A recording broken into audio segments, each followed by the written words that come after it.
Hello everyone, Jai Shri Sham and welcome back to Management Hustles with another important topic of CSR and business ethics. That will be about three topics for today's video. So the first topic for today will be about the different types of modern approaches and a modern approach towards Indian Athos. जो Indian Athos अपने अंदर कुछ modern approach को लेके चलता है, किन modern approach को लेके चलता है वो आज हम डिस्कस करने वाले हैं.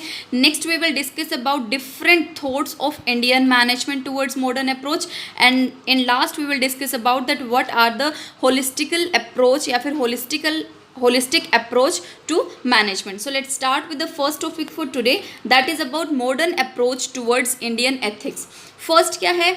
Inclusivity and diversity. अब हमने पढ़ा है ना कि different types of religion, different types of caste, different types of culture, different types of languages हमारे इंडिया में यूज़ होती है ना. बट अब यहाँ पे अगर हम मॉडर्न अप्रोच की बात करते हैं इन कंपैरिजन और या फिर इंक्लूडिंग इन इंडियन एथोस, तो वहाँ पे ये किसको एम्प्रेस कर रहा है? यहाँ पे वो इंक्लूसिविटी को एंगेज कर रहा है कि हम सब चीज़ों को एक करके चले, इंक्लूड करके चले. और क्या सोर्स बन जाएगा फिर ये हमारा? These kinds of thing, for example diversity in culture, religion, linguistic heritage that can be built and make a source of strength and unity in our management. Next है हमारा, अब यहाँ पे अगर हम इन सब चीज़ों की बात करते हैं तो अगर हम इसको मैनेजमेंट से जोड़ के चलते हैं तो कहीं ना कहीं ऑर्गेनाइजेशन में क्या होगा? ऑर्गेनाइजेशन में अब हायर करना चाहिए डिफरेंट टाइप्स ऑफ कल्चर के लोगों को, डिफरेंट रिलीजन के लोगों को, डिफरेंट लैंग्वेजेस जिनकी है, जिससे क्या हो, वो होती है ना डाइवर्सिटी इन यूनिटी या फिर यूनिटी इन डाइवर्सिटी, ये वाला कंसेप्ट आ जाए. यहाँ पे इन्हीं सब चीज़ों से एक पॉलिसी क्रिएट की जाएगी जो हर एक राइट क्या देगी हर एक सिटीज़न को, भले वो किसी भी कास्ट का हो, किसी भी क्रीड का हो, किसी रिलीजन का हो, किसी कल्चर का हो, किसी जेंडर का हो. जहाँ पे भी डाइवर्सिटी के अंदर हम इंक्लूसिविटी लेके आएंगे, वहाँ पे जो पॉलिसीज़ हम तैयार करेंगे इन मैनेजमेंट इंडियन एथोस की हेल्प से, वो क्या प्रमोट करेगी कि हम रिस्पेक्ट दें हर एक पर्सन को और प्रोटेक्ट करके रखें उनके राइट्स को. तो ये क्या है? हमारी इंक्लूसिविटी एंड डाइवर्सिटी. नेक्स्ट है हमारे सस्टेनेबल डेवलपमेंट. हमने लास्ट वीडियो में भी पढ़ा था सस्टेनेबल डेवलपमेंट क्या हुआ? करंट की नीड्स की फुलफिलमेंट के लिए, करंट्स की नीड को फुलफिल करने के लिए जो हम फुलर यूटिलाइजेशन कर रहे हैं ना हमारे रिसोर्सेज का, हम उतना यूटिलाइजेशन करें, उस तरीके से हमारी नीड्स को फुलफिल करें कि फ्यूचर जनरेशन को उससे सफ़र ना करना पड़े. तो यहाँ पे हमें मॉडर्न एनवायरमेंटल कंजर्वेशन एफर्ट्स पे फोकस करना पड़ेगा. जो भी सस्टेनेबिलिटी से रिलेटेड जो भी प्रिंसिपल्स अक्कर होते हैं यहाँ पे, इकोनॉमिक डेवलपमेंट की स्ट्रैटेजीज हो गई, इन सबको हमें ऑप्ट करना पड़ेगा जिससे हम फ्यूचर जनरेशन की वेलबींग के बारे में भी सोच सकें. नेक्स्ट है हमारा सोशल जस्टिस एंड इक्विटी. अब यहाँ पे क्या है? जो भी हिस्टोरिकल इनजस्टिसेस हैं और इनइक्वालिटी है उसके ऊपर हम एक्शन प्रोग्राम्स लेके आएंगे, पॉलिसीज़ लेके आएंगे, जिससे कि क्या है, सभी लोगों के अंदर सोशल जस्टिस की एक भावना हो और क्या हो, इक्वालिटी जनरेट हो जाए in an organisation in the form of Indian ethos with the help of modern approaches. यहाँ पे हम इंश्योर करेंगे कि जितने भी अपॉर्चुनिटीज़ हैं वो इक्वल बेस पे दी जाए सबको, जितने भी रिसोर्सेज हैं कम्युनिटी को वो प्रॉपर फुलफिल लेवल पे प्रोवाइड करवाए जाएँ. उसके अंदर भले शेड्यूल कास्ट हो, शेड्यूल ट्राइब हो, BC वाले आते हो या फिर कोई भी ग्रुप आता हो या फिर डिसएडवांटेज ग्रुप जिन्हें हम बोलते हैं, तो इन सभी ग्रुप्स के लिए क्या है, यहाँ पे सोशल जस्टिस और इक्वलिटी की एक पाथ लेके आए. नेक्स्ट है हमारे स्पिरिचुअलिटी एंड वेलबींग. अब यहाँ पे जो भी हमारी मेंटल हेल्थ हो गई, इमोशनल हेल्थ हो गई, वहाँ पे हमें रिकॉग्नाइज करके चलना है. स्पिरिचुअलिटी क्या हुई कि हाँ भाई हमारा जो डीप डाउन हम जिसे आत्मा बोलते हैं, उससे हमें लगना कि हाँ भाई what I am doing right now, या फिर मतलब क्या मैं फील कर रहा हूँ, ये सब चीज़ें. तो यहाँ पे अब रिकॉग्नाइज करना है that what is my mental condition, what is my emotional condition.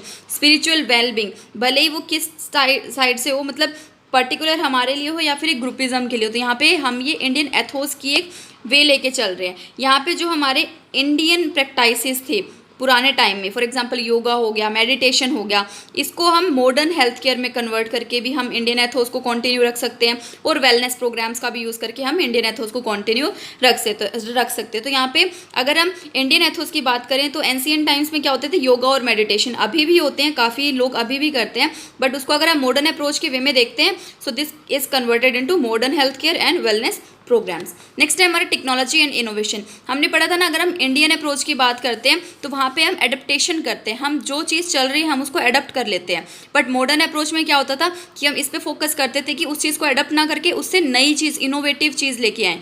तो यहाँ पे मॉडर्न अप्रोच जो अगर इंडियन एथोस जो यूज़ कर रहा है वो है टेक्नोलॉजी और इनोवेशन. यहाँ पे ट्रेडिशन तो फॉलो होगा, इंडिया का ट्रेडिशन है वो फॉलो होगा, but with innovation and scientific inquiry, जिससे कि हम मतलब चैलेंजेस को फेस कर सके, नए चैलेंजेस को ओवरकम करके और इनोवेटिव थिंकिंग के साथ है, इनोवेटिव वर्किंग के साथ हम मैनेजमेंट कर पाएँ, हमारी हम प्रमोट कर पाएँ कि how technology is enhance right now, okay, how it is going with advancement in digital inclusion हो गया, या फिर इकोनॉमिक ग्रोथ के पर्सपेक्टिव से हो गया, या फिर क्वालिटी हो गया कि कैसे जो पर्सन है उसकी लाइफ को वो ग्रो कर रहा है। नेक्स्ट है हमारा global engagement with local routes. अब यहाँ पे क्या है, कोई भी अगर इंडिया का पर्सन है, अगर हम एक नॉर्मल एग्जाम्पल लेके चलते हैं, जब वो इंडिया में बोर्न हुआ है बट फिलहाल वो काम करने के लिए या फिर पढ़ने के पर्पज से इंग्लैंड गया हुआ है, कनाडा गया हुआ है, तो यहाँ पे बट क्या है, उसके रूट्स क्या हैं, इंडियन है ना, तो यहाँ पे वही बात बोली गई है कि आपको बैलेंस करना पड़ेगा अपने ग्लोबल एस्पिरेशंस के बीच में और जहाँ आप फिलहाल प्रोमोट हो रहे हो इन द फॉर्म ऑफ नॉलेज हो गया, ट्रेडिशन हो गया, भले ही आप बाहर विदेश देश यहाँ सब चीज़ें जा रहे हो, तो वहाँ पे क्या है कि ग्लोबल रूट से आपको एंगेजमेंट अपनी रखनी पड़ेगी। आप चाहो इंडियन कम्युनिटी इंटरनेशनल कम्युनिटीज़ में आपको रिलेशनशिप अपने बिल्डिंग करने पड़ेंगे, स्ट्रॉन्ग कनेक्शन, बट आपको अपने कल्चरल वैल्यूज़ और इंडियन एथिक्स से भी करने पड़ेंगे। तो यहीं पे इंडियन एथोस मॉडर्न अप्रोच के साथ तो चल रहा है, भैया ग्लोबलाइजेशन करो, इंटरलाइजेशन करो, बट यहाँ पे क्या है, अपने लोकल रूट्स जो है ना आपके इंडिया का, जो आपका फेथ बिलीव है, कल्चर है, वैल्यू है, उसको छोड़ के नहीं। नेक्स्ट टॉपिक आज का हमारा रहेगा इंडियन मैनेजमेंट थॉट्स। अब इनके बारे में इंडियन मैनेजमेंट का क्या थॉट्स है, दे आर सेइंग कि स्पिरिचुअलिटी इन मैनेजमेंट, मैनेजमेंट में स्पिरिचुअलिटी होनी चाहिए। We have to be focus on our karma dharma and सेवा। हमने लास्ट स्लाइड में भी पढ़ा था, कर्म क्या था कि क्या हमें क्या करना है, हमें सिर्फ अपना काम करना है without any worry about the we can say occurrence और result of that particular working. धर्म क्या था कि हमें सिर्फ सही काम करना है, क्या सही है क्या गलत है हमें पता है, बट हमें सिर्फ राइट पाथ पे और ट्रूथफुलनेस की तरफ बढ़ना है। और सेवा क्या था, serving people with selfless services. Okay, अब यहाँ पे क्या है, यही है कि ऑर्गेनाइजेशन कल्चर की एक्टिविटीज़ हो गई, लीडरशिप प्रैक्टिसेस हो गई, यहाँ पे हमें किन प्रिंसिपल्स को लेके आना है, कर्म धर्म सेवा, जितने भी हमारे ट्रेडिशनल प्रिंसिपल्स हमने लास्ट स्लाइड में डिस्कस किए थे उन सब चीज़ों को यहाँ पे बोलते हैं कि अगर हम इन सब चीज़ों को ऑप्ट कर लेते हैं ना, स्पिरिचुअलिटी ले आते हैं मैनेजमेंट में, तो एक एथिकल कंडक्ट रहेगा, एम्पैथी रहेगी, हम एनालाइज कर पाएंगे कि सामने वाला पर्सन क्या रियलाइज कर रहा है, क्या फील कर रहा है at particular period of time in an organisation, क्या बिहेवियर है उसका, ये सब चीज़ें, और डिसीजन मेकिंग भी अच्छा होगा और रिलेशनशिप भी अच्छे बिल्ड होंगे इन एन ऑर्गेनाइजेशन। नेक्स्ट है होलिस्टिकल अप्रोच, होलिस्टिक अप्रोच। अब यहाँ पे क्या है, हम यहाँ पे लेके चलेंगे कि किसी भी ऑर्गेनाइजेशन को हम एक होलिस्टिक एंटिटी लेके चलेंगे जो किससे इंटरकनेक्टेड होगी, अपने एनवायरनमेंट से, अपने स्टेक होल्डर से और अपनी सोसाइटी से। क्या मतलब हुआ यहाँ पे कि जो भी एक ऑर्गेनाइजेशन है ना, वो एक होलिस्टिक अप्रोच के साथ ही चलनी चाहिए। वो अपने एनवायरनमेंट से कनेक्ट होनी चाहिए, जो उसके स्टेक होल्डर्स है, कस्टमर्स हैं, रिटेलर्स हैं, उनके इन्वेस्टर्स हो गए, ओके, ये सारी चीज़ें, या फिर ओनर है, इन सब के बारे में भी हमें क्या करना चाहिए, इनसे भी ऑर्गेनाइजेशन को प्रॉपर टाइप से कनेक्टेड रहना चाहिए, और सोसाइटी के साथ भी, जिसे हम CSR भी बोलते हैं। हमें इकोनॉमिक ऑब्जेक्टिव को किसके साथ, हमारा इकोनॉमिक डेवलपमेंट तो है भाई, बैलेंस हमें उसको तो करना है ही है, बट किसके साथ, सोशल रिस्पॉन्सिबिलिटी पे भी फोकस करना है, एनवायरमेंट सस्टेनेबिलिटी पे भी फोकस करना है, और कैसे हम हमारे एम्प्लॉयज़ की ग्रोथ कर सकते हैं इसके ऊपर भी हमें फोकस करना है। ये इंडियन मैनेजमेंट के थॉट्स हैं। नेक्स्ट है हमारा ग्रोथ थ्रू रिलेशनशिप्स। ऑब्वियसली हमें पता है कि अगर हमारे लॉन्ग टर्म बिल्डिंग रिलेशनशिप्स हैं तो हम लॉन्ग टर्म रन हमारे बिजनेस को कर सकते हैं, हमारी ईजी मैनेजमेंट रहेगी। बट यहाँ पे हमें किन चीज़ों को प्रियोरिटाइज करना है, स्ट्रॉन्ग रिलेशन को, किसके साथ, एम्प्लॉयज़ के साथ, कस्टमर्स के साथ, सप्लायर्स के साथ, और जो भी हमारे बाकी स्टेक होल्डर्स हैं उनके साथ। अब यहाँ पे हमें क्या चाहिए, हमें सिग्निफिकेंटली किसके ऊपर वर्क करना है, ट्रूथफुलनेस के ऊपर, रिस्पेक्ट के ऊपर और कोलैबोरेशन के ऊपर, कि हम long term success, long term relationship maintain कर पाएँ और म्यूचुअल बेनिफिट को एंगेज कर पाए। ये नहीं जो मेरे ऑर्गेनाइजेशन का पर्पस है, जिन भी पर्सन के साथ, जिन भी ऑर्गेनाइजेशन के साथ हमारे रिलेशनशिप्स हैं, उनसे भी हम क्या एंगेज करें, म्यूचुअल बेनिफिट्स जनरेट करें। नेक्स्ट है हमारा एडेप्टेबिलिटी एंड फ्लेक्सिबिलिटी। अब हमने पढ़ा ना कि भले ही डायनामिक नेचर है हमारे बिजनेस एनवायरनमेंट का, ये हमें पता है, बट हमें क्या नीड है कि हम एडप्ट कर पाएँ उस डायनामिकनेस को, है ना। जो भी चेंजेस आ रहे हैं हमारे, ऑब्वियसली जो मार्केट है हमारा वो क्या है, चेंजिंग है, चैलेंजिंग है। तो इंडियन मैनेजमेंट थॉट्स क्या बोलता है कि हम माना कि हमारा एनवायरनमेंट नेचर जो है हमारे बिजनेस का वो डायनामिक है, बट कहीं ना कहीं हमें उसके अंदर भी एडेप्टेबिलिटी आनी चाहिए, हमारे अंदर फ्लेक्सिबिलिटी होनी चाहिए, मैनेजमेंट प्रैक्टिसेस होनी चाहिए हमारे, कि भाई हम एडप्ट कर पाएँ उस चेंजेस को भी, हम ओवरकम कर पाएँ। इसके लिए हमारे पास क्या होनी चाहिए, इनोवेशन होनी चाहिए, इसके लिए हमारे पास स्ट्रॉन्ग डिसीजन मेकिंग होने चाहिए। ये एनकरेज करता है। अब यहाँ पे नेक्स्ट पॉइंट में हमारे पास बात आ चुकी है कि ये यहाँ पे क्या एंगेज कर रहा है, क्या एनकरेज कर रहा है कि हमारे पास इनोवेशन होनी चाहिए, एक्सपेरिमेंट हमारे पास होने चाहिए कि ऑल्थो हमारा जो हमने स्ट्रैटेजी बनाई वो लगा लीजिए कि हमारी क्या हो चुकी है, वो चेंज करनी पड़ी हमें due to the dynamic nature of business. But अब यहाँ पे क्या है, अगर हमारे पास एक्सपेरिमेंट करने के लिए कोई और चीज़ होगी नहीं, so we can survive in that particular market, okay, और चेंजिंग डायनामिक एनवायरमेंट, और कंटिन्यू कर पाएँ कि मतलब अच्छे तरीके से चेंजेस और अनसर्टेनिटी को हम रिस्पोंड कर पाए। नेक्स्ट है हमारा हायरार्की एंड अथॉरिटी। यहाँ पे क्या है, जो भी हमारी हायरार्की है और अथॉरिटी है ना, एक ऑर्गेनाइजेशन जिसे हम स्ट्रक्चर बोलते हैं और डिसीजन मेकिंग प्रोसेस बोलते हैं, हमें उसको अच्छे से एक्नॉलेज करना चाहिए। ओके, कैसे, हायरार्की वाइज लगा लीजिए, सीक्वेंस वाइज, या फिर अथॉरिटी वाइज लगा लीजिए कि पहले किसे क्या काम करना है, फिर किसे क्या काम करना है, और फिर किसे क्या काम करना है। अब यहाँ पे हमें स्ट्रक्चर को क्या करना है, बैलेंस करके चलना है, और मैनेजमेंट को बैलेंस करके चलना है कि पहले टॉप लेवल मैनेजमेंट आती है, फिर मिडिल लेवल आती है, फिर बॉटम लेवल आती है। तो ये ऐसे करके हमें हायरार्किकल स्ट्रक्चर को फॉलो करके और पार्टिसिपेटिव मैनेजमेंट यहाँ पे लेके आनी है, और यहाँ पे इनकरेज करना है कि एम्प्लॉयज़ जो है वो एम्पावर रहें, एंगेज रहें हर एक वर्किंग की ऑर्गेनाइजेशन में, और मोटिवेटेड रहें और ट्रूथफुलनेस के साथ अच्छे से काम करें, so that we can meet organisational और म्यूचुअल ऑब्जेक्टिव्स। तो यहाँ पे कैसे वर्किंग करनी चाहिए हमें, हायरार्की और अथॉरिटी वाले फॉर्मेशन में। नेक्स्ट है हमारा कम्युनिटी ऑर्गेनाइजेशन।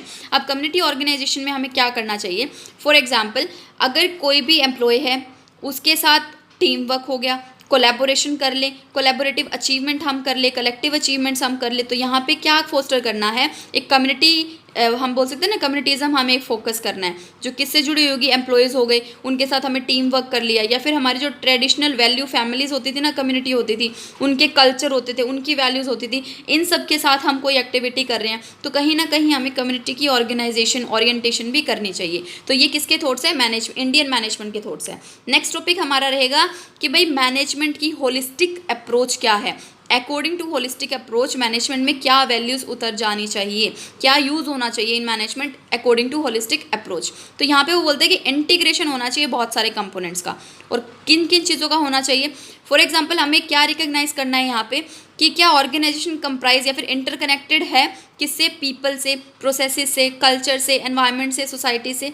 तो यहाँ पे इंटीग्रेशन, सब कुछ जुड़ा हुआ होना चाहिए, जितने भी different types of components available हैं मार्केटिंग के अंदर, वो सब चीज़ें यहाँ पे हमें अंडरस्टैंड करना है कि भाई कौन कौन से कंपोनेंट्स हैं जो हमें इन्फ्लुएंस कर रहे हैं, किन पे हम डिपेंडेंट है, कौन हमें इम्पैक्ट कर रहा है हमारे फंक्शनिंग को, और कौन से फैक्टर है जो हमें इफेक्ट कर रहा है कि हाँ हमारी ऑर्गेनाइजेशनल सक्सेस के थ्रू हम बढ़ रहे हैं। नेक्स्ट है हमारा कंसिडरेशन होना चाहिए different types of multiple perspective का। या मतलब क्या हुआ, अगर हमारी ऑर्गेनाइजेशन है, डिफरेंट रिलीजन के लोग रहते हैं, डिफरेंट कल्चर के लोग रहते हैं, उनके डाइवर्सिफाई व्यू पॉइंट्स होंगे, उनके डाइवर्स क्या होंगे, इंटरेस्ट होंगे, स्टेक होल्डर्स का बिहेवियर अलग होगा, और जब डिसीजन मेकिंग की बात आएगी तो वहाँ पे कहीं ना कहीं हिंड्रेंस हो सकती है ना। तो यहाँ पे क्या करना चाहिए, सबके पॉइंट्स रखने चाहिए, और सबके पॉइंट्स को इन्वॉल्व करके, एंगेज करके, कंसिडर करके फिर डिसीजन मेकिंग करनी चाहिए, और फिर हमारे गोल सेटअप करने चाहिए। यहाँ पे जो भी एम्प्लॉय की, कस्टमर की, शेयर होल्डर हो गए या फिर कोई भी स्टेक होल्डर है, उनकी जो एक्सपेक्टेशन है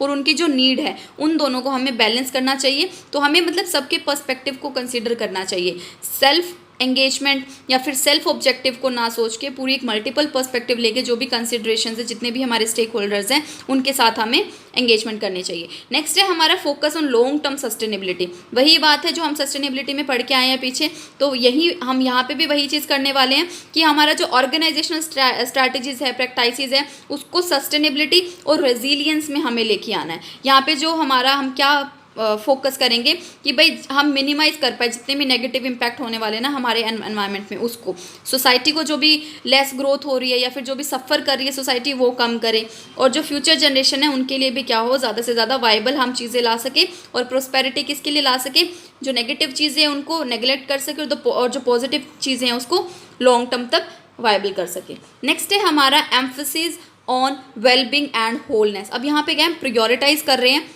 किस चीज़ को, जो वेलबींग और फुलफिलिंग नीड्स है ना, मतलब जो भी चीज़ें अच्छी हैं और जो फुलफिल कर रही है किसी भी इंडिविजुअल को एक ऑर्गेनाइजेशन में, मतलब किसी पर्सन की कोई नीड है, प्रियोरिटी है, उनकी एक्सपेक्टेशंस है, जो चीज़ उनके वेलबींग की तरफ जा रही है, जो चीज़ उनको फुलफिल कर रही है एक ऑर्गेनाइजेशन में, भले ही वो एम्प्लॉयज़ उसकी नीड है या फिर कस्टमर की चीज़ें हैं कोई, या फिर स्टेक होल्डर की है, उन सबको हमें प्रियोरिटी देनी चाहिए, सो दैट हम एम्फेसाइज कर पाएंगे सब लोगों के बारे में। अब यहाँ पे हम सक्सेस को क्या कर रहे हैं, एक्सटेंड कर रहे हैं कहीं ना कहीं, कैसे, फाइनेंशियल मैट्रिक्स से, या फिर हम physical, mental, emotional, spiritual aspect, ये सब चीज़ें लेके चल रहे हैं, इन सब चीज़ों को एनकम्पास कर रहे हैं ताकि हम क्या क्या कर पाए, बेटर अंडरस्टैंडिंग कर पाए।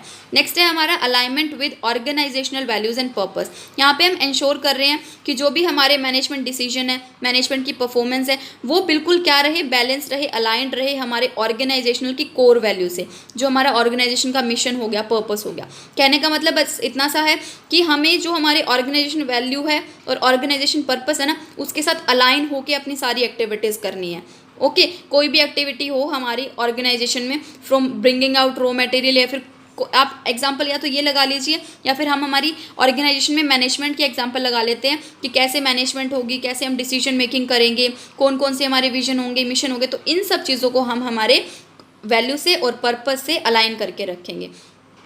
और हम करेंगे कैसे, एथिकल प्रिंसिपल का यूज़ करके, सोशल रिस्पॉन्सिबिलिटी का यूज़ करके, कल्चरल वैल्यूज़ को ऑप्ट करके, और इन सब चीज़ों को ऑर्गेनाइजेशनल ऑपरेशन में उतार के। नेक्स्ट है हमारा promotion of collaboration and integration. यहाँ पे हम एनकरेज करने वाले हैं कोलैबोरेशन को, सिनर्जी को, मतलब हम एकजुटता जिसे हम बोलते हैं ना, सिनर्जी, एक सीक्वेंस में चले सारी चीज़ें, और इंटीग्रेशन के साथ चले, जुड़ी होकर चले, अलग अलग ना चले। तो जितने भी फंक्शन हैं हमारे डिपार्टमेंटल वाइज हो गए या फिर लेवल वाइज हो गए किसी ऑर्गेनाइजेशन में, उसको हम कोलैबोरेशन के साथ करेंगे, सिनर्जी के साथ करेंगे, इंटीग्रेशन के साथ करेंगे। और जितने भी हमारे मतलब क्रॉस फंक्शनल एक्टिविटीज़ है, टीम वर्क एक्टिविटीज़ है, उन सबको हम ब्रेकिंग डाउन करेंगे कि कौन क्या करने वाला है, कैसे हम एज अ टीम वर्क करेंगे to achieve common goals and objectives. तो अब ये थी हमारी modern approach towards Indian ethos. Next हमने पढ़ा कि इंडियन मैनेजमेंट के क्या थॉट्स थे, और अभी हमने पढ़ा कि होलिस्टिकल अप्रोच क्या है हमारी मैनेजमेंट की। So this was all about my today's video.